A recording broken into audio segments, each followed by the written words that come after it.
জাতিসংঘের হিসাব অনুযায়ী ৬৫ জন শিশু সেদিন শহীদ হয়েছিল।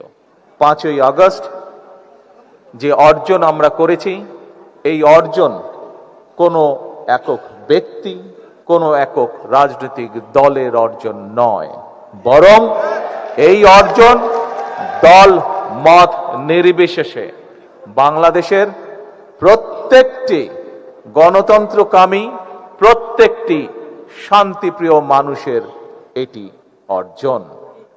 এই অর্জন করতে গিয়ে আপনাদের যারা উপরে বসে আছেন, এ পাশে যারা বসে আছেন আমার হাতের ডান দিকে, তারা হয়তো দেখতে পাচ্ছেন, নিচে যারা বসে আছেন তারা প্রত্যেকে যদি আপনাদের ডান দিকে তাকান, দেখবেন একটি ব্যানার আছে, ব্যানারে লেখা আছে জুলাইয়ে শহীদ হওয়া সর্বকনিষ্ঠ ফুলগুলো। জাতিসংঘের হিসাব অনুযায়ী ৬৫ জন শিশু সেদিন শহীদ হয়েছিল। এই বাচ্চাগুলো শহীদ হয়েছিল, তাদের কি কোনো অপরাধ ছিল?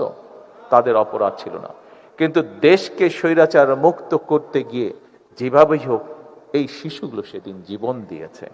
এইরকম এখানে স্বরাষ্ট্রমন্ত্রী উল্লেখ করে গিয়েছেন যে জাতিসংঘের হিসাবে প্রায় ১৪০০ মানুষ সেদিন শহীদ হয়েছিলেন।